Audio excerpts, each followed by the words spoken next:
Bonjour à tous nos participants. Bienvenue à ce nouveau webinaire Newstank RH avec notre partenaire Indeed.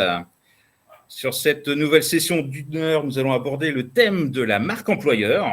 Au-delà du concept de prédilection des RH, nous verrons des applications concrètes à travers le témoignage de deux entreprises qui évoluent dans des segments d'activités différents. On pourrait considérer la marque employeur comme un enjeu collectif dans les organisations, mais au cours de ce webinaire, nous allons chercher à identifier les leviers de promotion ou de relais en interne, car nous verrons que c'est important que l'ensemble de l'entreprise y participe. Alors, comment harmoniser les efforts? Quel objectif à atteindre? Pour quels résultats escomptés? Nous verrons tout cela avec aussi une dimension sur la partie formation qui fait partie de la stratégie de la marque employeur. Pour aborder ce thème, nous allons présenter les résultats d'une étude de Forrester Consulting pour le compte d'Indeed et de Glassdoor. Et nous laisserons le soin à Eric Gras, de l'emploi d'Indeed France, de nous fournir les principaux enseignements. Et du côté du partage de l'expérience, nous allons accueillir trois responsables impliqués dans la gestion de la marque employeur, avec Jeanne-Élise Rossi, qui est directrice du recrutement de la marque employeur et des relations campus chez Soprasteria.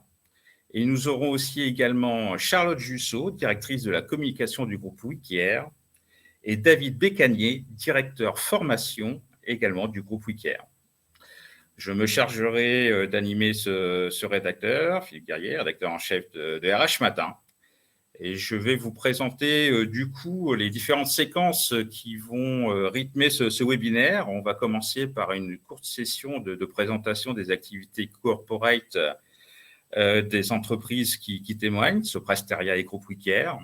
Nous passerons ensuite avec Eric sur la présentation de l'étude Forrester pour le compte d'Indeed et Glassdoor sur la marque employeur. Et ensuite, en troisième et quatrième partie, on va se concentrer, ce sera de manière beaucoup plus interactive, sur les stratégies des marques employeurs, organisées à la fois du côté de Soprasteria, mais aussi du groupe Wikier. Et nous passerons aussi sur cette partie formation, où on trouvera des initiatives distinctes de la part des deux sociétés qui témoignent. Alors, on va rester ensemble pendant une heure. On va essayer de se garder un petit temps de questions, de séance questions-réponses avec les participants. Je vous rappelle que vous pouvez néanmoins poser des questions sur le fil de chat de questions si jamais vous souhaitez avoir des précisions au cours des éléments qui seront donnés au cours de cette session. Je vous rappelle également que ce webinaire sera disponible en replay à la fois du côté de RH Matin et d'Indeed. Ce que je vous propose, c'est de passer sur la partie de la présentation corporate des sociétés qui sont invitées par Indeed.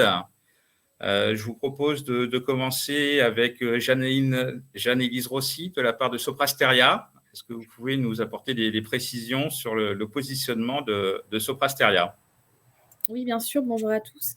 Alors, Soprasteria, c'est ce qu'on appelle une ESN, une entreprise du secteur du numérique. Donc, nous sommes d'ailleurs la deuxième ESN en France. On est l'un des leaders européens de la tech en Europe. On accompagne nos clients qui sont à la fois des grandes entreprises du CAC 40, de grandes administrations, des ministères, dans leur transformation digitale.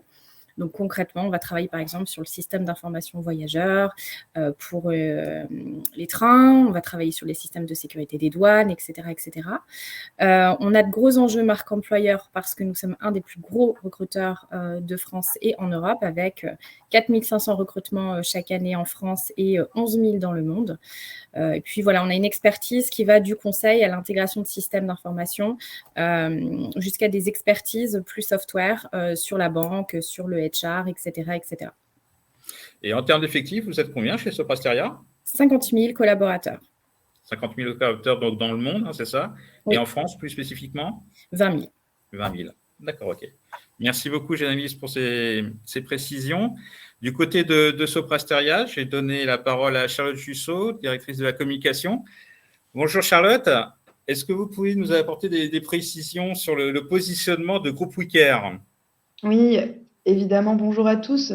Donc, le groupe Wicare aujourd'hui, c'est environ 18 000 collaborateurs, un peu plus de 18 000 collaborateurs en France, 110 000 clients, 20 ans d'existence avec plus de 10 marques différentes. Pour en citer quelques-unes, on a les marques comme O2, APEF, France Présence, la Compagnie des Lavandières et l'ensemble des marques du groupe Wicare est un leader de marché sur un secteur de marché en particulier, celui des services à la personne. Les services à la personne, c'est quoi? C'est des prestations à domicile, donc de ménage, de garde d'enfants. Et la majorité des marques du groupe focus essentiellement sur la partie aide à domicile. Donc, on s'oriente sur la transition démographique que connaît la France et le monde, de manière générale, le vieillissement de la population, avec des prestations d'aide à domicile qui permettent à nos aînés ou à des personnes en perte d'autonomie de rester vivre à domicile et vieillir à domicile. Donc ça, c'est pour tirer un portrait général du groupe Wicare. Mais côté marque employeur, c'est un enjeu très fort chez nous aussi parce qu'on a près de 7000 recrutements par an sur des postes divers et variés. Évidemment, une majorité sur des postes d'aide à domicile, mais aussi des postes d'encadrant, des postes au siège. Donc, tout pôle confondu, on recrute environ 7000 personnes par an. Donc, avec un enjeu et des recrutements qu'on peine à avoir. Hein. Donc, la stratégie de marque employeur est centrale chez nous. Et c'est naturellement important. Et donc, du coup, en termes d'effectifs, vous êtes combien au sein du groupe Wicare avec l'ensemble des marques? Près de 18 000 collaborateurs 18 en 000 France. collaborateurs. Ça marche, Charlotte. Merci beaucoup pour l'ensemble de ces éléments. Nous allons passer sur la première grande partie de ce webinaire avec une présentation de l'étude Forrester pour le compte d'Indeed Glassdoor sur la marque employeur. Eric, je vais te laisser la main sur la présentation de cette étude au niveau monde pour en tirer les principaux enseignements. Merci Philippe. Bonjour à toutes et à tous. Merci Charlotte, David et Jeanne-Élise pour votre présence. Je veux bien que tu mettes la présentation. Je m'y mets, Eric. Je m'y lance. Hop, voilà. L'objectif de cette étude, donc Indeed est la première plateforme d'emploi dans le monde. C'est Indeed et Glassdoor aussi la première plateforme de marque employeur. Donc on collecte un certain nombre de données. Mais les données ne montrent pas tout, donc il est important régulièrement de faire des études extérieures aussi pour prendre le pouls de la perception côté candidat et côté recruteur, notamment ici le sujet de savoir ce qu'est la marque employeur et de suivre les tendances parce que les tendances évoluent très vite. Un petit focus, comme je le fais à chaque fois qu'on fait un webinaire ensemble, sur l'état des lieux du marché. Parce que ça explique aussi pourquoi, je pense, la marque employeur est devenue aussi importante aujourd'hui. C'est un sujet dont on parle depuis une quinzaine, une vingtaine d'années, mais aujourd'hui, les entreprises mesurent à quel point c'est un sujet important. On a, depuis, fait trop d'emplois en plus aujourd'hui sur le marché français. Il n'y a pas 65% de candidats en plus. Donc, on est bien sur un marché en extrême tension. On voit ici, donc, à droite, que la courbe a tendance à se ralentir.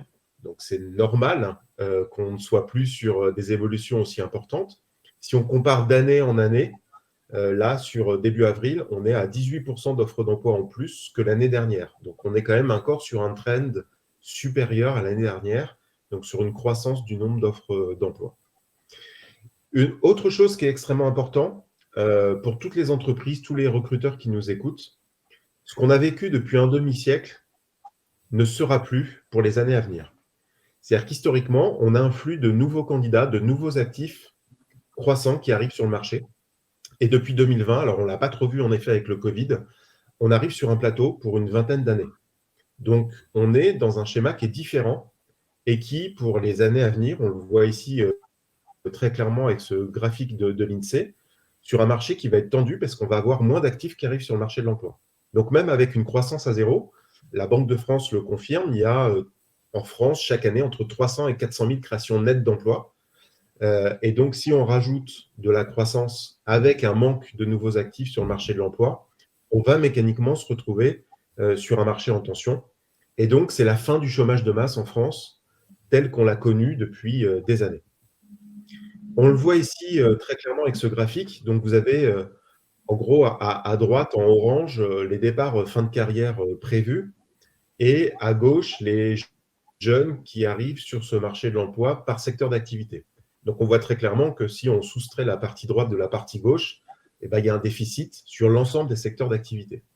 Donc, c'est pour ça que c'est intéressant d'avoir les témoignages de Sopra Steria et du groupe WeCare, parce qu'on est sur des profils différents, col bleu, col blanc, et parfois sur des métiers où on peut miser sur des compétences transverses pour recruter. Donc, quand on est sur des marchés tendus, il y a les gens qui postulent, qui sont formés pour votre métier, votre secteur d'activité.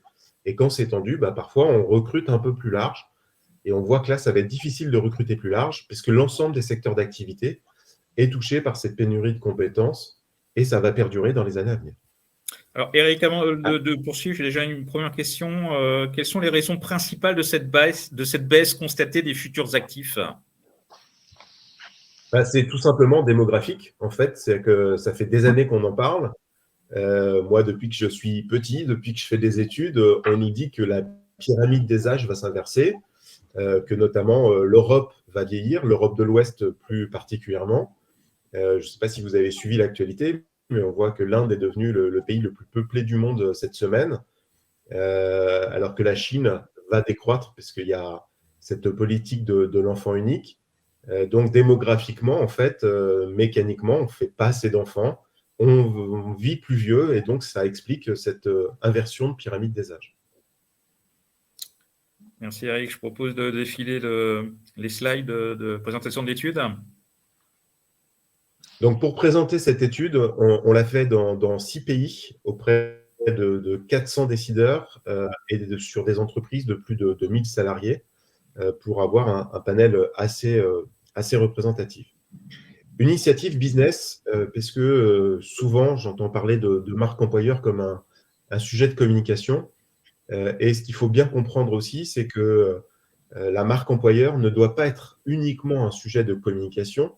Ce serait une erreur, on en reparlera tout à l'heure avec nos invités, mais ça doit être avant tout un sujet business. C'est-à-dire que la marque employeur a différents aspects sur la rétention, la fidélisation des talents, l'attraction des talents, mais doit surtout aider les entreprises à être plus visibles, plus compétitives. Et donc, il faut qu'on soit dans une logique héroïste. Quand j'investis de l'argent dans la marque employeur, concrètement, ça me rapporte quoi et sur quel type de sujet? Cette étude, elle montre que 72% des équipes de direction est impliquée dans les décisions relatives à la marque employeur de leur entreprise. Donc, ces études, on les fait régulièrement et c'est la première fois qu'on a un taux si élevé. Donc, on sent qu'il y a une vraie prise de conscience de la part des directions d'entreprise aujourd'hui du fait que la marque employeur, ce n'est pas un sujet accessoire, c'est vraiment un sujet prioritaire et stratégique pour leur entreprise. Ce qu'on voit, c'est que c'est un sujet qui touche l'ensemble de l'entreprise. Là aussi, on en reparlera tout à l'heure, mais j'insiste, pour ceux qui nous écoutent ici, ce n'est pas un sujet des RH, ce n'est pas un sujet du marketing. La marque employeur doit concerner l'ensemble des fonctions dans l'entreprise. Alors, on le voit ici à travers cette étude, principalement sujet RH, formation, marketing, publicité, mais ça touche aussi les services IT, les services produits, les services ventes et les services finances. Et on expliquera tout à l'heure pourquoi. Et il y a plusieurs champs d'action. Donc, le périmètre de la marque employeur, on voit ici avec des graphiques de 2 couleurs. Une marque employeur jugée exceptionnelle en bleu foncé et jugée médiocre en bleu clair. C'est le ressenti qu'il y a à travers les gens qui ont témoigné dans cette étude. C'est avant tout le développement professionnel des employés. Donc, une marque employeur qui est forte a un impact beaucoup plus important sur le développement professionnel des collaborateurs, un engagement plus fort. Une cohérence de la marque est également importante sur l'expérience employé et client, puisqu'il ne faut pas oublier que pour beaucoup d'entreprises, il y a la marque d'un côté et la marque employeur de l'autre, mais que la marque employeur a aussi des conséquences réelles sur l'attractivité de la marque tout court pour les consommateurs. C'est un impact très fort aussi sur la rétention des talents. Je préfère parler de fidélisation que de rétention, je trouve ça plus joli. Et donc, on voit qu'il y a quasiment 10 points d'écart entre quelqu'un qui travaille sa marque employeur et quelqu'un qui ne le travaille pas. Pareil sur l'engagement des employés. Ça a tendance à se réduire un peu cet écart en ce moment, mais notamment quand il y a eu le Covid et qu'il y a eu le télétravail, quand les gens travaillent à distance, il est encore plus important lorsque vous avez une politique de télétravail ou de flex office, d'avoir une marque employeur qui est forte et qui est puissante. Et puis, bien sûr, sur l'acquisition des talents, on voit, nous, très concrètement, avec la data, les entreprises qui ont des bonnes notes, des bons avis, qui ont un bon contenu sur les pages d'entreprise, qui a un réel poids, une réelle incidence sur les taux de clics, les taux de conversion de la part des candidats. Alors, à l'acquisition des talents et la rétention des employés, il y a 2 chiffres importants. 85% des répondants affirment que les employés attendent davantage de leur employeur qu'il y a 3 ans. Donc, 3 ans, c'était hier, c'était en 2020, une fois de plus avant le Covid. Avant le Covid, on était plutôt aux alentours de 50%. Aujourd'hui, il y a des attentes très, très fortes de la part des candidats. Comme je le dis souvent, on est passé d'un marché de sélection à un marché de séduction. Donc aujourd'hui, la plupart des candidats, tout secteur d'activité confondu, ont le choix et donc se comportent comme des consommateurs. On est tous des consommateurs et aujourd'hui, quand on a le choix, quand on veut acheter quelque chose, qu'est-ce qu'on fait? On compare. On a un degré d'exigence un peu plus élevé qu'avant et c'est le cas pour les candidats vis-à-vis des employeurs. Et 81% des répondants estiment que leur marque employeur les distingue de leurs concurrents. Donc, c'est un vrai sujet de différenciation. Et une fois de plus, à travers les témoignages des entreprises ici présentes, WeCare et Soprasteria, ils nous diront à quel point ils sont sur des marchés hyper concurrentiels et à quel point cette marque employeur est un élément important pour se différencier. Le développement professionnel et la réputation sont perçus comme les éléments les plus attractifs. On en reparlera aussi. Ce que veulent voir les candidats à travers cette marque employeur, c'est ce qu'on ne retrouve pas toujours dans le contenu d'une offre d'emploi. Je le dis souvent, l'offre d'emploi, c'est 87% encore aujourd'hui des recrutements qui se fait en France. Donc, c'est un peu l'affiche, c'est un peu la vitrine d'un magasin qui donne envie de rentrer, d'en savoir plus. Et ce qu'ils veulent voir, notamment, c'est ce que fait l'entreprise auprès des collaborateurs et des nouveaux, notamment, qui vont rejoindre l'entreprise, en termes de développement, en termes de formation, en termes d'évolution de carrière.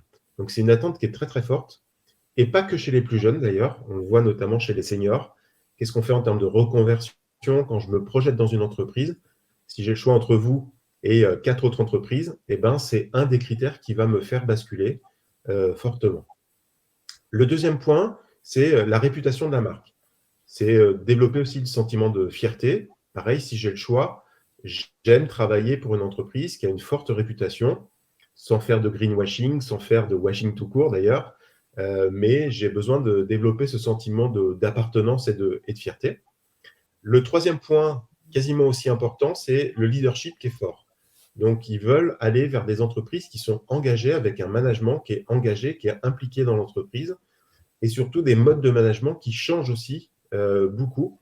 On attend plus de son manager qu'il soit un coach qui m'aide à me développer personnellement, professionnellement, et pas uniquement un manager releveur de compteurs qui est là pour piloter des KPI. Et le dernier point, c'est la culture d'entreprise qui est aussi à 57% un taux d'attente extrêmement fort de la part des candidats. Les avis sont essentiels dans la gestion de la marque employeur. 60% répondent aux avis ou aux questions des candidats sur l'entretien et 50% répondent aux avis des employés. Donc, on a cette culture, quand on est une grande entreprise, de gérer sa e-réputation sur les réseaux sociaux. Aujourd'hui, on n'est pas sur un réseau social quand on gère sa marque employeur, mais il y a des avis. Et donc, il faut quand même avoir la main sur ce qui se dit sur votre entreprise à travers les notes et les avis de vos collaborateurs, ex-collaborateurs ou candidats. Donc, c'est important d'avoir un œil, c'est important de répondre. Une fois de plus, on répond aux candidats et on répond à ses collaborateurs comme on répond à ses clients. Un client qui est mécontent et insatisfait, on n'envisage pas une seconde de ne pas traiter la demande et l'insatisfaction. Il faut avoir le même réflexe vis-à-vis de ses candidats et de ses collaborateurs.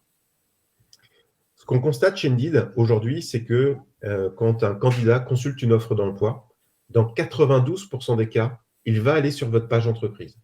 Donc déjà, pour toute l'audience qui est présente ici, regardez si vous avez une page entreprise sur Indeed ou sur Glassdoor, regardez ce qui s'y dit, regardez quel est le contenu, puisque dans plus de 9 cas sur 10, vous allez voir que le candidat va basculer sur votre page entreprise. En termes de temps passé, ce qu'on constate, c'est que le premier temps de lecture moyen d'une offre d'emploi, c'est un peu moins de 10 secondes. Donc, c'est une lecture en Z rapide. Le poste, il est où? Il est payé combien? Est-ce que les compétences correspondent à ce que je sais faire? Et ensuite, je vais basculer sur la page entreprise pour me renseigner sur l'entreprise avant d'aller sur votre site carrière. Et là, on voit que le temps moyen, il est aux alentours de 2 minutes. Donc, si vous avez bien du contenu à travailler, c'est bien ici. Et on constate aujourd'hui que 64% des candidats en France déclarent que les avis, le contenu de la page entreprise, a déjà influencé leur décision de postuler ou non dans une entreprise. Et on le voit, nous, très clairement. Une fois de plus, une entreprise qui travaille son contenu va augmenter son taux de clic, va augmenter son taux de conversion de candidats et surtout améliore la qualité des candidats qui postulent chez vous, puisqu'on va avoir des candidats qui ressemblent plus aux valeurs qu'on affiche à travers ces pages entreprises. Ouais, effectivement, Eric, c'est important de rappeler que les entreprises doivent faire absolument attention à leur réputation sur Internet, parce que ça peut avoir un impact effectivement sur la qualité du sourcing, du recrutement.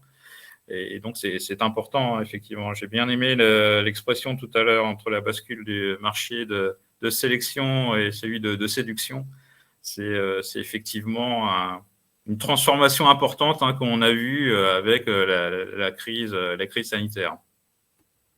Oui, et puis je faisais le parallèle avec la notion candidat-consommateur. Quand on achète aussi, par exemple, du service à la personne, si on est bien noté par ses collaborateurs, c'est un point positif aussi en termes de choix. Et donc, je vais m'orienter plus vers une marque qui est bien notée par ses propres collaborateurs qu'une autre. Quand on fait du B2B, c'est la même chose. On a de plus en plus d'appels d'offres où ils vont intégrer les critères de marque employeur aussi. Donc, si j'ai le choix entre deux entreprises, je vais choisir celle qui est la mieux notée à travers ces critères d'appel d'offres parce que le turnover, le taux de satisfaction des collaborateurs d'une entreprise sont des éléments importants à prendre en compte. En termes d'investissement et de résultats attendus, je disais tout à l'heure qu'on est de plus en plus dans une logique de KPI et c'est plutôt une bonne chose. On a ici listé un certain nombre d'avantages d'une marque employeur forte. Le premier à 60%, c'est la capacité à trouver des candidats de qualité, ce que je disais tout à l'heure. Plus on travaille sa culture, plus on est transparent, plus on dit qui on est, ce qu'on fait, plus on va attirer des candidats de qualité. Le candidat de qualité, il a le choix, une fois de plus. Tout secteur d'activité confondu, je l'ai dit tout à l'heure, les candidats ont le choix. Et donc, pour attirer les meilleurs, cette marque employeur permet de faire la différence. Le deuxième point, c'est d'améliorer la réputation de l'entreprise, on en a parlé. Troisième point, c'est une meilleure expérience client, parce que quand on traite bien ses collaborateurs, on a tendance à avoir la même logique aussi dans la relation client, d'avoir des employés plus engagés, et on sait à quel point le taux d'engagement est quelque chose d'important parce qu'il joue directement sur la performance des collaborateurs et donc de l'entreprise. Et le dernier point, à 50%, c'est la réduction des coûts pour l'acquisition des talents, puisque mécaniquement, comme on est sur un marché tendu et qu'on a un taux de démission qui est plus important, les collaborateurs sont plus volatiles, il est important de travailler à la fois à la fidélisation des talents et de réduire les coûts d'acquisition des talents, puisque ces budgets ne sont pas extensibles à outrance. Les résultats attendus sont importants. Donc, une marque employeur forte, on voit qu'elle peut affecter les performances de l'entreprise. Une marque employeur qui est bien travaillée permet une augmentation de 47% constatée à travers cette étude sur ce panel d'entreprise de la satisfaction client, de plus de 46% l'augmentation attendue de la satisfaction des employés, quasiment 2 fois plus, et 45% l'augmentation attendue du revenu total de l'entreprise. Donc, on voit que quand on mesure réellement l'impact de la marque employeur, ça a un impact très, très fort. Il y a une alarme chez Wicker, je crois. C'est un impact très, très fort sur le business, sur l'image perçue au sein de cette entreprise. Et enfin, avant de passer la parole à nos invités, cette définition qui est très visuelle de ce qu'est la marque employeur. La marque employeur efficace, je disais tout à l'heure, ce n'est pas de la com, ce n'est pas du marketing. C'est la parfaite jonction entre ce que l'entreprise dit d'elle-même et ce que vos collaborateurs, ex-collaborateurs, candidats disent de vous. Si des deux côtés, vous dites la même chose, vous avez une marque employeur qui est forte et qui est puissante. Et donc, il faut être le plus honnête, le plus transparent possible, ne pas se survendre. On n'est pas dans de la com à outrance. C'est plutôt que le candidat a besoin de savoir avant de se projeter? Qu'est-ce qui se passe dans l'entreprise et qu'est-ce que concrètement vous faites pour vos collaborateurs? Ce qui veut dire, Voilà. Eric, en question là pour finaliser, donc effectivement, on peut accéder à l'étude de Forrester, mais j'ai une question. Faut-il conseiller aux salariés de donner leur avis sur l'entreprise du côté d'Indeed ou du côté de Glassdoor? Alors, il faut être incitatif, mais surtout pas directif. Parce que l'objectif, c'est que les avis soient les plus honnêtes et les plus transparents possibles. Après, on pose souvent la question du poids des avis négatifs. Ce qu'on voit, c'est que toutes les entreprises qui ont un nombre d'avis assez important nous disent, et on constate à peu près, il y a 3% d'avis un peu injustifiés, mais 97% des avis est vraiment le reflet de la réalité. Donc, il faut être incitatif, comme le font très bien certains hôtels ou restaurants. Quand vous êtes satisfait, ils vous disent gentiment, ou ils mettent une petite affiche. N'hésitez pas à laisser un avis, c'est important pour nous. Voilà. Mais d'avoir une démarche trop proactive et trop directive, ça ne fonctionne pas bien et c'est plutôt contre-productif. Ça marche. Merci beaucoup, Eric. Donc, on vous redonne le lien du coup dans la partie slide sur l'étude Forrester. On va vous le redonner sur l'espace chat pour que vous disposiez du lien. Je pense que la slide d'alarme qu'on a eue tout à l'heure, c'était ton temps de parole que tu avais dépassé, Eric. Donc, on va passer sur les prochaines parties de ce webinaire avec nos entreprises qui sont invités sur concrètement la stratégie de la marque employeur, comment on l'applique finalement en fonction des secteurs d'activité. On va avoir deux prismes très, très différents du côté de Sopra Steria et du côté de Groupe Wicaire. Je me tourne vers Jeanne-Élise pour avoir un premier retour sur la stratégie de la marque employeur. Vous, du côté de Sopra Steria, quels sont les piliers finalement de cette stratégie de marque employeur que vous avez définie? Alors, déjà, la stratégie marque employeur de Sopra Steria, elle est rattachée chez nous à une division qu'on appelle la direction attractivité des talents. Donc déjà, en termes de structuration au sein de l'entreprise, on a décidé d'avoir une cellule spécialisée finalement sur tous les sujets qui vont du recrutement aux relations campus, à la communication interne RH, en passant par la marque employeur, ensemble avec une seule et même équipe qui est constituée à la fois d'experts en communication et d'experts plutôt RH, donc qui ont fait souvent des études en RH généraliste ou recrutement, pour aller travailler sur ces thématiques. Et je rebondis sur quelque chose qui avait été dit précédemment dans le cadre des échanges que j'ai pu avoir avec Eric. C'est vrai qu'il y a quelques années encore, il y a 15 ou 20 ans, la marque employeur, c'était balbutiant. On commençait sur le sujet et finalement, ça n'avait pas forcément l'aura que ça a aujourd'hui et l'importance que ça a aujourd'hui. Et donc, il est important aussi que les entreprises se structurent pour pouvoir adresser ces points. Et c'est en tout cas un choix qu'a fait Sopra Steria depuis de nombreuses années désormais. Quels sont les piliers de la marque employeur de Sopra Steria? Aujourd'hui, nous, on base toute notre stratégie autour d'une EVP, une Employee Value Proposition. En général, c'est ce que la plupart des entreprises font pour démarrer la réflexion sur le sujet. Donc, en gros, on va définir quelle est la promesse qu'on va faire à nos candidats et nos collaborateurs. C'est la même. En tant qu'employeur. Et donc, ce travail-là, on le fait avec l'ensemble de nos interlocuteurs RH chez nous, mais aussi, bien sûr, avec des réflexions, avec nos collaborateurs, nos candidats, nos membres de direction et puis d'autres parties prenantes. L'idée étant d'arriver à un consensus qui, effectivement, soit très sincère et authentique sur qui on est pour aller véhiculer les bons messages. Et autre point quand même sur la stratégie marque employeur, je ne vais pas forcément développer le sujet là, mais elle est à la fois effectivement tournée vers des actions de communication. Forcément, il faut travailler la notoriété, il faut faire savoir qui on est et ce qu'on fait. Mais effectivement, Eric l'a rappelé aussi tout à l'heure, aujourd'hui, la marque employeur, elle travaille aussi sur le fond de la proposition de contenu finalement qu'on va pouvoir faire aux candidats. Et donc, on travaille avec toutes les équipes métiers chez nous pour travailler une offre de formation adéquate pour les candidats, une offre de suivi de carrière qui puisse aussi être intéressante pour les candidats. On se disait tout à l'heure que les candidats aujourd'hui, notamment les jeunes, ils attendent plus de leur manager un suivi managérial au pied de la lettre, comme ça a pu être le cas par le passé. Aujourd'hui, chez nous, chez Sopra Steria, on a mis en place un mentor, par exemple, qui est plus un coach, qui va accompagner, en plus du manager opérationnel, le collaborateur sur son suivi de mission. Donc, il y a vraiment ces deux points-là, le contenu et la forme de comment est-ce qu'effectivement on communique sur les attraits de la marque. Est-ce que ça veut dire que c'est l'ensemble des directions, du coup, qui sont sollicitées pour porter la marque employeur? Comment vous portez le message, finalement, sur l'ensemble des directions et des directions et des divisions de Soprasteria?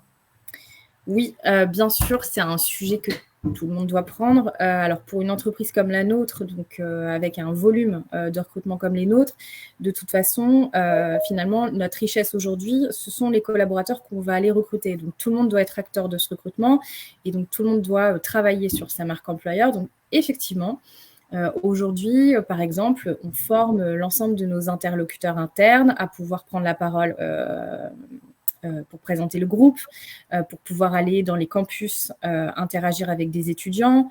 On a un programme, comme beaucoup d'entreprises aujourd'hui, d'e-advocacy, qui permet aussi à nos experts de prendre la parole sur les réseaux sociaux, de faire savoir ce qu'on fait, etc., etc. Donc oui, bien sûr, la marque employeur, ce n'est pas qu'un sujet qui est pris par des experts du sujet comme RH.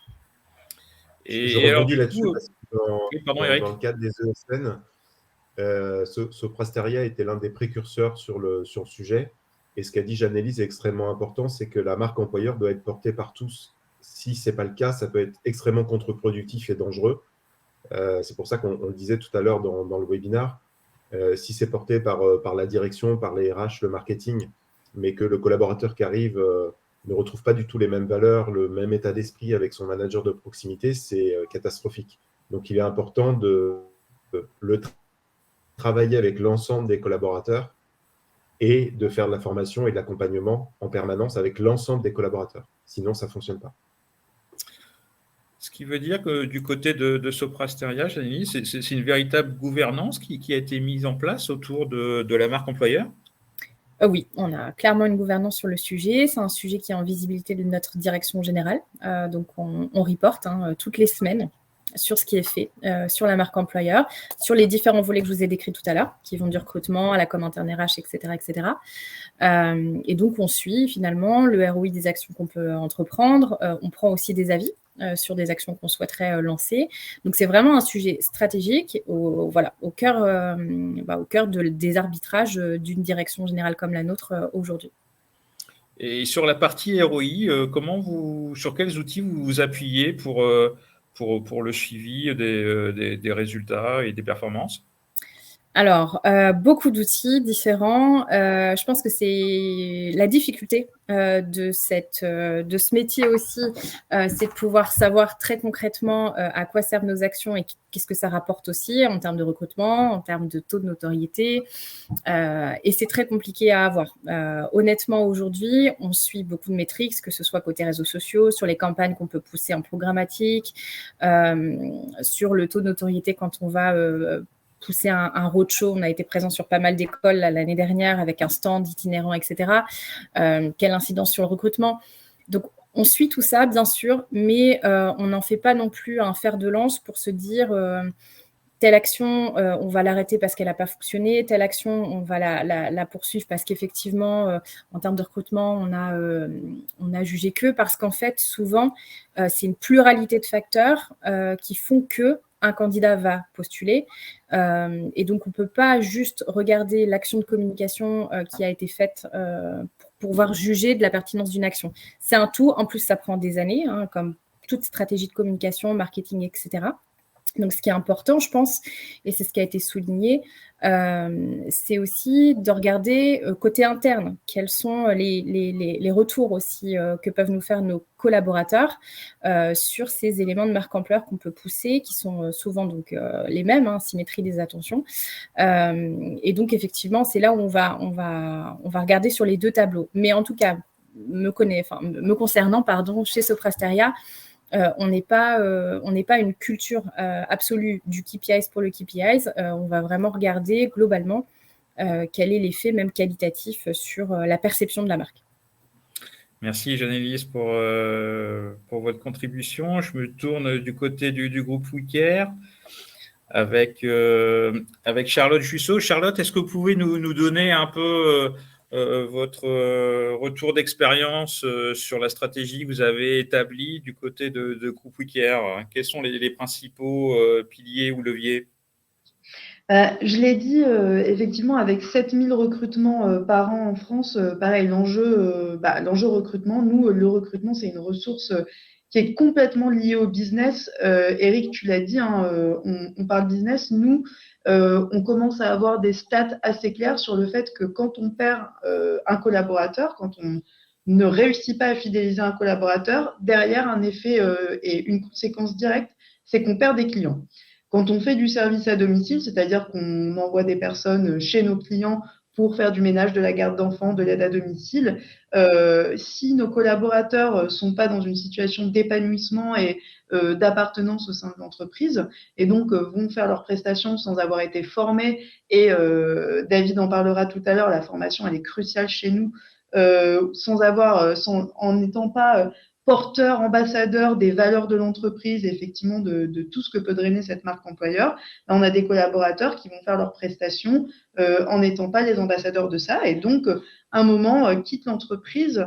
Et donc, quand ils quittent l'entreprise, ça veut dire qu'ils ne vont plus prester chez leurs clients, et nos clients, ils sont finalement plus attachés à nos collaborateurs qu'à notre entreprise, qu'à notre marque. Donc, on perd. La conséquence, elle est pour le business dramatique, celle de ne pas réussir à fidéliser nos collaborateurs. Donc, la marque employeur, il faut évidemment pas que ce soit qu'un sujet communication, parce que si ce n'est qu'un sujet communication et marketing, on ne réussira pas à fidéliser et à faire de la rétention de collaborateurs, et donc à faire du business. Donc, moi, côté communication, un des premiers fondamentaux de la marque employeur, c'est que je ne parle pas, je n'avance pas des arguments sans qu'ils aient été vérifiés, sans qu'ils soient palpables dans nos actions au quotidien auprès de nos collaborateurs. Et c'est donc de communiquer que sur des choses sur lesquelles on est sûr, on a des preuves, en totale collaboration avec les équipes RH, avec la direction, avec l'ensemble des parties prenantes de l'entreprise. La marque employeur, en fait, c'est un des sujets, une des stratégies de l'entreprise qui nous permet aussi de désiloter quand on est un petit peu siloté dans nos carcans et dans nos services. La marque employeur, elle nous pousse à justement travailler en désilotage et des stratégies qui sont vraiment transversales sur l'ensemble des pôles. Donc après, pour parler un peu plus concrètement de ce qu'on a mis en place en matière de marque employeur, donc quand je parlais, il y a 3 axes fondamentaux, je dirais, c'est d'abord de communiquer de manière sincère, de parler vrai. Et donc, pour ça, pour plusieurs des marques du groupe, on a banni, c'est un exemple de forme, mais c'est important dans le fond, on a banni les banques images. C'est-à-dire, on essaye de communiquer 100%, mais moi, je vais plus parler de 90% du temps, avec les visages et les sourires de nos collaborateurs. Qu'on parle marque ou qu'on parle marque employeur d'ailleurs, hein, qu'on ait des contenus qui s'adressent à nos clients ou à nos futurs collaborateurs, candidats ou collaborateurs, on va essayer de communiquer à travers les visages et les sourires de notre entreprise. Et donc, pour ça, réaliser des shootings en interne, faire on parlait de l'employeur advocacy, de l'ambassadeur. Donc, à partir du moment où on fait des shootings, des choses comme ça, on va travailler des contenus divers, des gifs, des mèmes, pour avoir une vraie communication quand un candidat, par exemple, sollicite notre entreprise. Donc, je vais parler de la marque APEF, va faire une candidature sur le site d'APEF, il va recevoir derrière un emailing pour dire que sa candidature avait été bien reçue avec un GIF qui sera un GIF fait par un de nos collaborateurs, donc il lui envoie des petits cœurs, ce genre d'éléments-là. Mais voilà, d'avoir une marque employeur incarnée par les gens qui font notre entreprise et pas par de la banque image. C'est un choix de forme, mais c'est un choix de fond aussi. Ça veut dire que on va chercher nos collaborateurs, on va en faire des ambassadeurs. Et je voyais des questions autour des réseaux sociaux. Qui prend la parole sur les réseaux sociaux, qui répond aux commentaires en matière de marque employeur, etc. À travers ces shootings qu'on fait en interne et cette vraie strate d'avoir des ambassadeurs de marque, on travaille aussi, nous on a mis en place un format de vidéo où nos intervenants à domicile répondent en live aux commentaires négatifs qu'on peut avoir sur les différents réseaux sociaux à propos de notre marque employeur, en donnant leur témoignage, pareil, sincère, véridique, sur quel est leur métier, ce qu'ils font, quelles sont les difficultés, parce que dans l'aide à domicile et pour nos intervenants à domicile, on a des métiers qui peuvent être rudes, donc il faut qu'on reste transparent sur le métier et ce qu'on fait au quotidien. Donc ça, c'est un exemple à travers la marque employeur. Ce qu'on travaille aussi véritablement, c'est la symétrie des attentions. Et ça, t'en as parlé, Eric, la symétrie des attentions, c'est-à-dire ce qu'on met en place pour le client, on le met en place aussi pour nos collaborateurs. En tout cas, on a été beaucoup client-centric de manière générale dans l'ensemble des entreprises. Nous, on a une nécessité d'être salarié-centrique. D'être salarié-centrique, pourquoi? Parce que je l'ai dit en amont, à partir du moment où on a des collaborateurs qui ne sont pas en phase avec l'entreprise, qui ne sont pas épanouis dans leur métier, qui ne trouvent pas du sens à ce qu'ils font, ben, on a des collaborateurs qui vont chez nos clients avec, en traînant en tout cas ce négatif-là et donc en prestant de manière non qualitative. Et donc, forcément, ça a un impact business. Donc, la symétrie des attentions, on dit qu'on est le groupe qui, au monde, souhaite porter le plus attention à ses salariés, à ses clients. Et dans ce sens-là, c'est véritablement au cœur de notre stratégie marque employeur d'avoir un vrai parti pris pour les attentions vers nos collaborateurs. Et les attentions, voilà, nous, on a des leviers qui ne sont pas financiers sur la partie marque employeur. On a des salaires qui sont autour du SMIC pour nos intervenants à domicile. Et donc, on doit travailler d'autres leviers, comme la formation, et je vais passer le relais à David, parce qu'on doit être en capacité de recruter des gens qui n'ont pas d'expérience et qui n'ont pas de compétences dans nos métiers, parce qu'on est dans une situation telle de concurrence sur le recrutement qu'on est plutôt sur un recrutement sans CV, finalement. Et donc, pour ça, il faut qu'on soit en capacité de former pour avoir des gens qui rentrent dans nos prestations et dans nos marques en étant formés et en progressant au sein de notre entreprise. Allez, on va repartir effectivement, on va reparler de la partie formation, mais Charlotte, du côté de Groupe WeCare, en fonction de la multitude de marques que vous avez derrière, on parle de quelle marque employeur en fait? Vous appuyez d'abord sur WeCare ou sur celles qui sont exploitées de manière locale par vos agences? Comment ça se passe, hein? Alors aujourd'hui, le groupe WeCare, il est en construction. Donc, WeCare va porter des sujets de valorisation des métiers qui sont transversaux à l'ensemble des marques. Donc, par exemple, comme lancer des enquêtes, nous, un des plus gros concurrents sur notre secteur de marché, c'est le travail au noir, en fait, sur la marque employeur. Donc, effectivement, c'est le choix d'employés à domicile de plutôt travailler au noir que rentrer dans des entreprises comme les nôtres.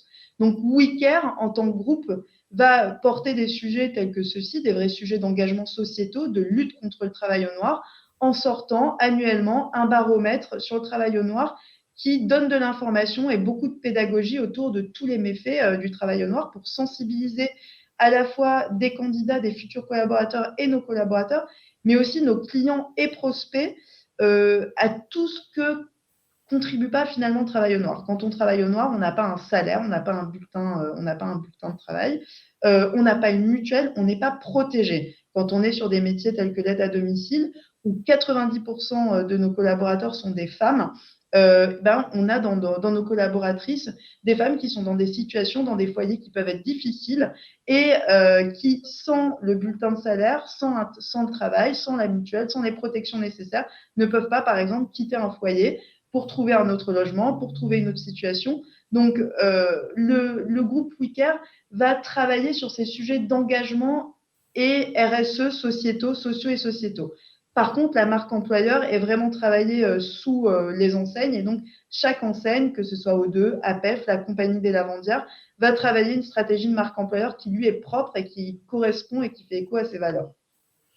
Ça marche. Merci beaucoup, Charlotte, pour ces éléments. On va passer après sur la partie formation, mais je reviens vite fait vers Eric pour une prise un peu de hauteur sur ces deux témoignages autour du déploiement de la marque employeur par ces deux entreprises. Ça t'inspire quoi de ton côté, Eric? Elles ont tout dit. C'est-à-dire que ce qui compte, c'est d'en faire un objectif d'entreprise et pas un objectif marketing. Donc, quand les entreprises ont compris que il fallait être salarié-centrique d'abord, puis client-centrique, ça fonctionne. Donc, il y a cette notion d'alignement que je retiens dans les deux témoignages, qui est extrêmement importante. Ces deux entreprises où s'ils n'ont pas de collaborateurs, ils ne font pas de business. Donc, l'impact, il est réel. Dans des entreprises industrielles ou tertiaires, on s'en rend un peu moins compte, mais pourtant, ça a les mêmes effets. Et puis, l'autre chose sur laquelle je veux insister, c'est la transparence et l'honnêteté. qui a été dit aussi à travers ces témoignages. Il n'y a pas besoin de dépenser énormément d'argent, il n'y a pas besoin désolé s'il y en a qui sont présents ici, passer par des agences de com, etc. Je dis souvent, même avec une PME, vous faites quelque chose avec votre smartphone, à partir du moment où c'est sincère et authentique, ça fonctionne. C'est ce que veulent voir les gens. Donc, voilà. Donc, il faut que ça soit sincère et authentique. Il ne faut pas oublier que ça prend du temps. La marque employeur ne se décrète pas, elle se travaille. Elle doit se travailler à tous les niveaux de l'entreprise. Et il faut avoir des KPI pour mesurer les impacts derrière. Ce n'est pas ce qu'il y a de plus évident et de plus facile à mesurer, mais il faut avoir cette logique-là pour réussir à convaincre en interne et en externe que quand on travaille bien sa marque employeur, ça fonctionne. Ça marche. Merci beaucoup, Eric. C'est vrai que le temps passe très vite. En temps normal, il nous reste un quart d'heure avec un gros sujet sur la formation qu'on voudrait aborder aussi, parce que les deux entreprises, Soprasteria et Groupe WeCare, ont pris des initiatives très intéressantes en la matière. On va essayer de prendre un petit peu de temps quand même sur ces deux sujets. Je me tourne vers Jeanne-Élise Rossi pour le groupe Soprasteria. Comment vous avez intégré la dimension de formation dans la stratégie de marque employeur ? Elle est intégrée depuis très longtemps à notre stratégie marque employeur, donc plutôt pour l'interne de base. Chez nous, donc, on a une académie qui s'appelle Soprasteria Academy. Donc, il y a plusieurs dizaines de collaborateurs qui travaillent dans cette académie avec des coordinateurs formation, etc. Donc, des vrais professionnels de la formation. On objective 5 jours de formation minimum en interne pour chacun de nos collaborateurs chaque année. Donc, c'est l'objectif qu'on se donne et on a chaque année, en tous les cas, ce fut le cas l'année dernière, 100% des collaborateurs qui ont au moins eu une formation l'année dernière. C'est vraiment un point important parce qu'effectivement, aujourd'hui, on ne peut pas tout miser sur le salaire, la rémunération. Il faut aussi travailler sur l'employabilité des collaborateurs qu'on va recruter et qui vont forcément partir à un moment donné. On n'est plus du tout, effectivement, dans la fidélité absolue à l'entreprise. Et donc, c'est important que les candidats trouvent un intérêt aussi pour plus tard dans l'accompagnement formation qu'on peut leur dispenser. Donc, on propose notamment chez Soprasteria des certifications. Alors, forcément, ça, c'est un offert de lance aussi, puisqu'on est une entreprise de technologie et donc, il faut toujours rester à l'état de l'art des nouvelles technologies. Et pour ce faire, les certifications, c'est aussi un bon moyen de pouvoir approuver le fait qu'on maîtrise telle ou telle technologie. Et c'est aussi souvent maintenant un prérequis de la part de nos clients qui vont aller se tourner vers des professionnels ESN qui ont des collaborateurs qui sont certifiés dans le cloud, etc. Donc voilà pour la partie certification. On a aussi, et ça c'est un phénomène intéressant, au sein de notre académie de formation, un parcours spécifique qui va se lancer pour les ingénieurs, donc qui sont 80% des recrutements qu'on fait, les jeunes ingénieurs, donc qui va leur permettre aussi de pouvoir avoir un éventail d'informations et de formations sur l'ensemble des métiers de l'ingénieur aujourd'hui quand on débute, du business analyst au développeur, etc. Pour pouvoir lui donner des trajectoires sur la suite, sur potentiellement aussi d'autres métiers que ce collaborateur pourrait exercer, puisque ce qu'on sait aussi, c'est que ces nouveaux candidats qui arrivent sur le marché du travail, ils ne vont pas faire qu'un travail dans leur vie et qu'ils sont plutôt attirés par la mission et le projet plutôt que le métier. Donc, en fait, tous ces éléments-là, on essaie de les prendre en compte. Je fais vite parce que je sais que le temps est compté. Peut-être un élément important aussi dans notre stratégie, c'est qu'on communique beaucoup sur la formation. Donc, on a énormément d'événements autour de la formation à l'échelle mondiale. Et on a aussi une newsletter qu'on envoie à peu près 2 fois par mois qui récapitule tous les nouveaux modules de formation par filière métier. Adressés donc spécifiquement à des business analysts, etc. Voilà, pour essayer de booster aussi le taux de formation de ces collaborateurs. Est-ce que c'est un véritable levier de fidélisation des collaborateurs ? Et les ingénieurs, finalement, est-ce qu'ils sont attentifs aux gestes de formation que vous leur proposez ? Oui, alors, fidélisation directe, c'est difficile à prouver. Par contre, ce qui est sûr, c'est qu'un collaborateur qui est formé ou qui est reskillé, il va pouvoir passer sur d'autres projets, d'autres missions avec d'autres clients. Donc, c'est surtout sur ça qu'il faut miser. C'est comment est-ce qu'on le fait progresser vite pour qu'il reste chez nous, mais sur autre chose. Donc, voilà, on ne peut pas faire de lien direct, mais très clairement, indirectement, oui. ça contribue à la fidélisation. Ça marche. Merci Jeanne-Élise pour votre esprit synthétique. Je me tourne vers David. David Bécanier, en charge de la formation au sein du groupe WeCare. David, merci pour votre patience. C'est vrai que vous arrivez un peu au bout de la chaîne, mais vous avez aussi des initiatives intéressantes au sein du groupe WeCare. Donc, on va prendre un peu le temps d'en discuter. Vous, de votre côté, comment vous organisez en termes de formation pour dynamiser la marque employeur de votre côté?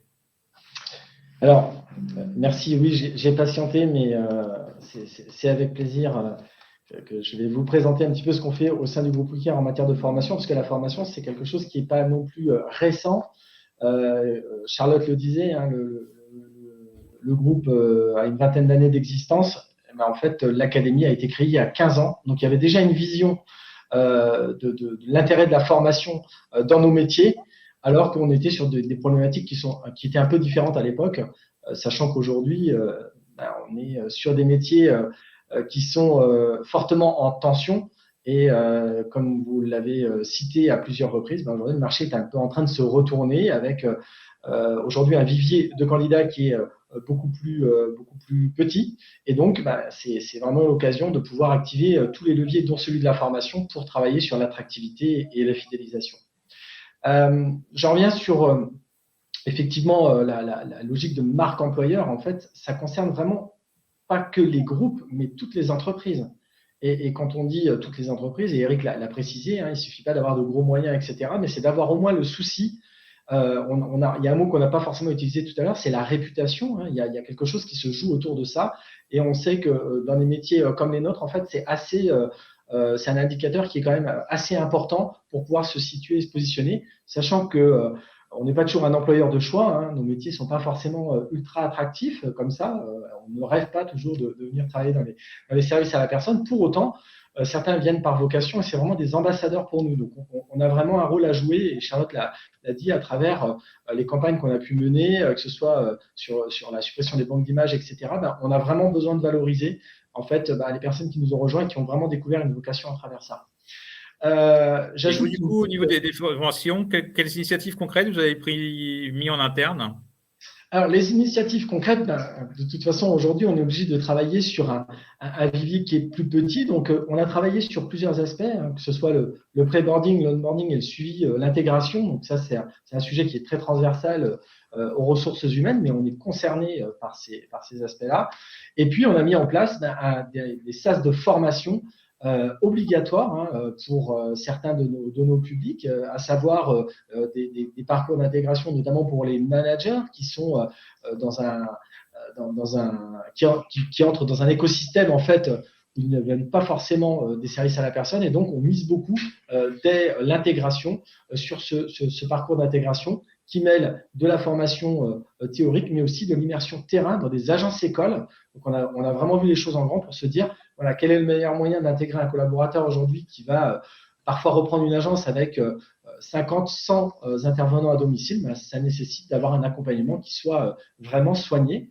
Et pour nos intervenants, hein, qui est un peu le poumon de notre activité, là aussi, en fait, on jongle avec un certain nombre de dispositifs, hein, que ce soit des dispositifs de Pôle emploi, des périodes de mise en situation professionnelle avant embauche, pour qu'on puisse bien vérifier qu'en même temps, il y a une adéquation entre la représentation du candidat sur ce qu'il va découvrir et nous déjà de pouvoir préjuger si, à minima sur les soft skills, on a déjà des points forts à pouvoir valoriser et à attirer dans nos métiers des candidats qui ne seraient pas venus par ailleurs. Et là, on va activer plusieurs leviers. Ça va être des leviers suivant votre origine, votre passé professionnel.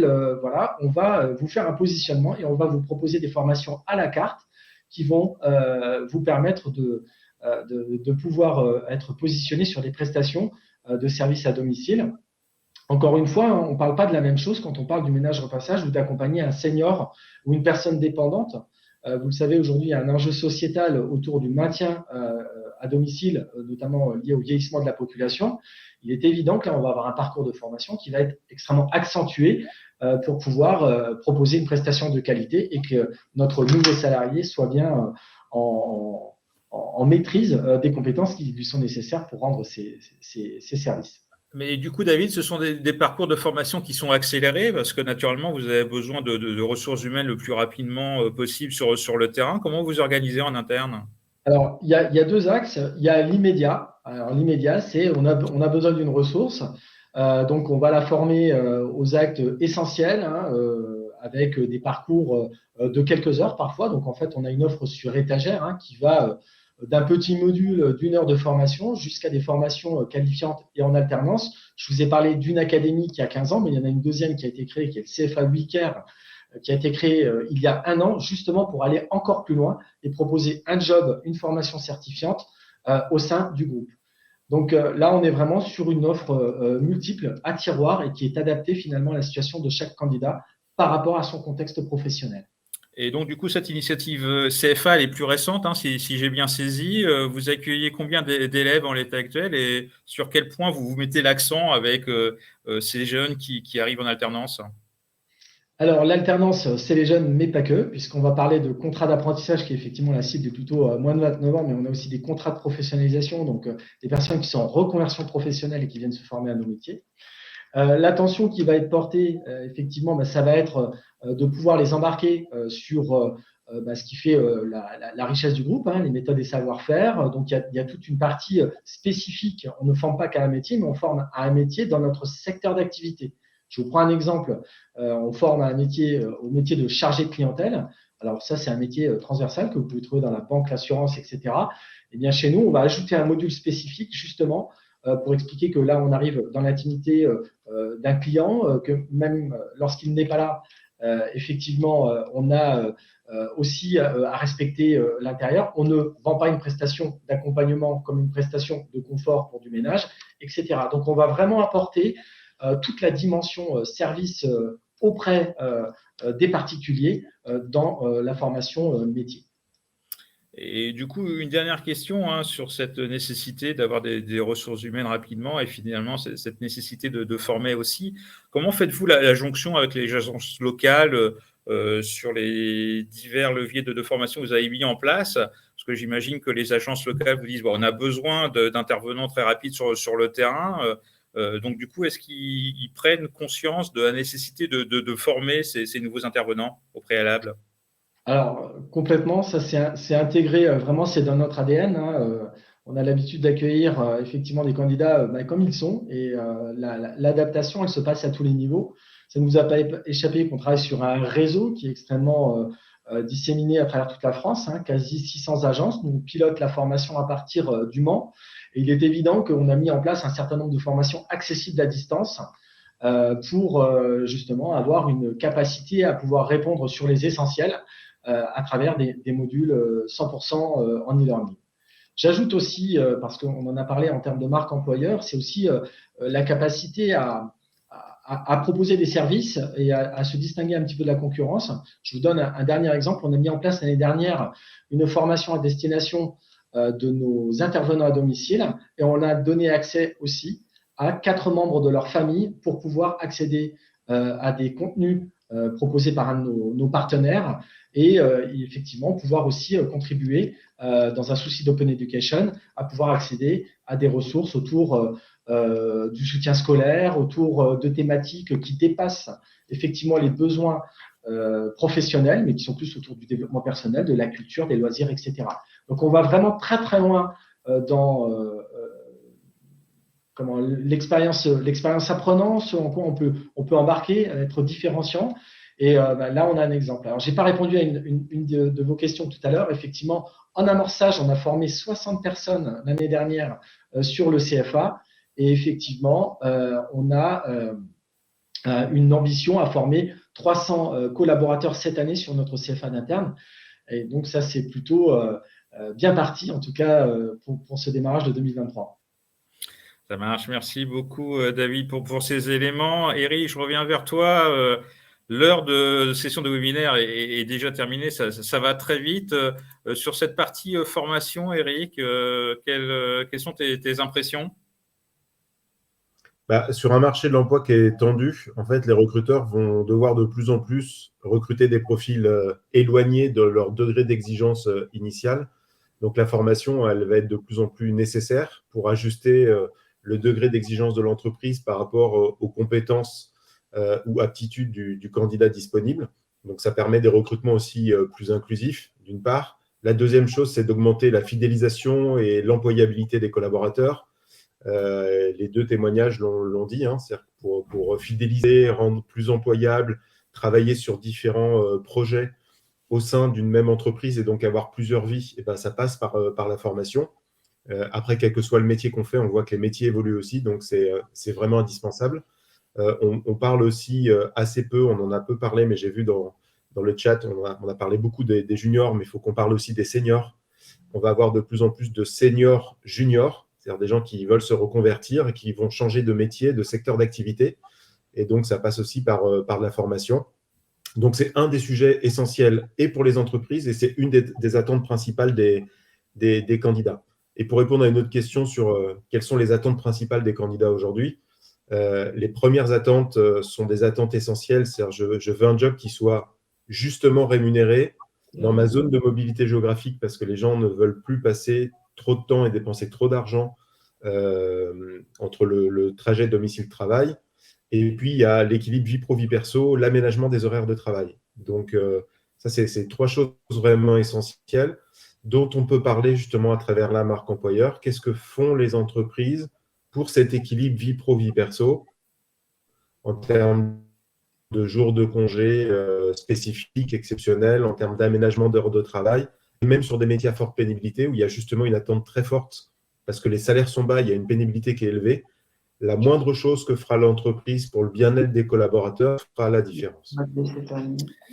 Ça marche, Eric. Merci pour l'ensemble de ces éléments. Je fais juste un rapide tour de table sur une dernière question un peu en discussion un peu libre qui est assez intéressante, qui a été soulevée par l'un de nos participants. C'est sur la question de la prise en compte de l'offboarding sur la marque employeur. Est-ce que vous, en tant qu'entreprise, vous faites un effort sur ce sujet-là, en sachant qu'il y a des taux de churn qui sont assez importants dans le domaine des ESN en raison de la bataille des talents, mais aussi du côté du groupe WeCare, parce que c'est un marché compliqué pour attirer des personnes sur les marchés des services à la personne.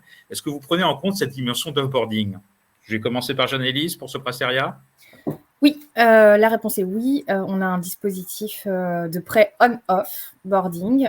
Donc, très concrètement, on sensibilise à la fois nos managers au fait que le départ, ce n'est pas catastrophique et qu'un départ peut aussi être finalement une nouvelle étape de la vie du collaborateur qui pourra revenir dans un temps futur, d'où l'émergence aussi du phénomène des collaborateurs boomerang qu'on suit beaucoup chez nous.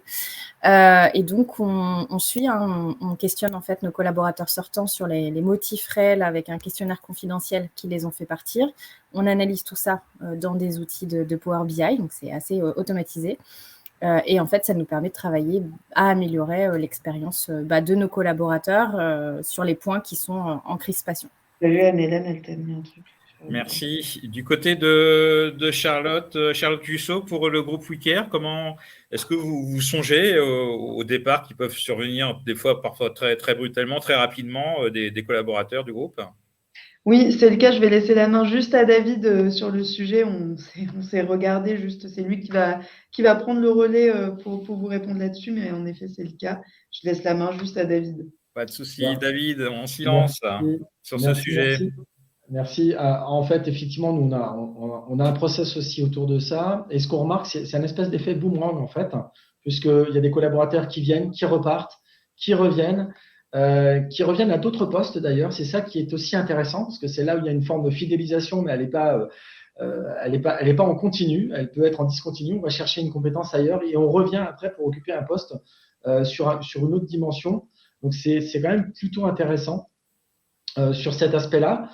J'ajoute aussi que, et Charlotte en a parlé tout à l'heure, mais un des leviers de fidélisation, c'est aussi la formation tout au long du parcours. Et on a plus de 30% de nos responsables d'agence qui sont d'anciens intervenants à domicile. Donc, c'est aussi une donnée que je voulais partager aussi avec vous parce que ça fait partie aussi d'un processus de fidélisation. Ça marche. Merci beaucoup, David. Eric, je voyais que tu commençais à répondre à cette question-là sur la partie de discussion avec les participants. De ton point de vue, l'offboarding, ça fait partie de la stratégie marque employeur. Ça doit être intégré dans la stratégie de marque employeur. J'analyse à parler de boomerang. Il y aura de plus en plus de boomerang, des gens qui sont arrivés trop tôt dans l'entreprise, qui vont voir ailleurs et qui peuvent revenir. Donc, c'est très important comme de bien traiter un vivier de candidats, de bien traiter ses collaborateurs qui partent parce qu'ils peuvent revenir. Ça peut être des super ambassadeurs s'ils sont bien partis.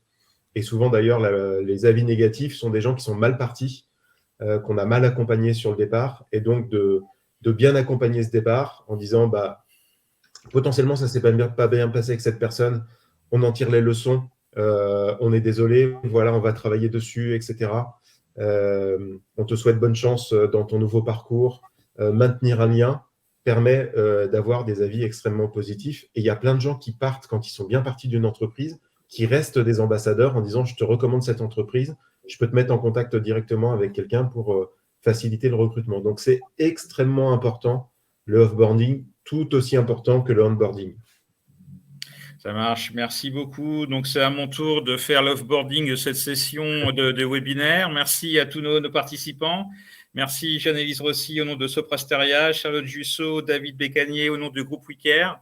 C'était une session très, très dense. On aurait pu rester encore un peu plus longtemps, mais malheureusement, il est temps de décrocher. Merci à tous nos intervenants. Merci à tous les participants qui étaient nombreux à cette session. Et naturellement, on reste à votre écoute et ce rendez-vous sur les prochains webinaires de RH Matin. Merci beaucoup à tous. Merci, à bientôt. Bonne semaine à tous. Au revoir. Merci. Au revoir. Merci beaucoup.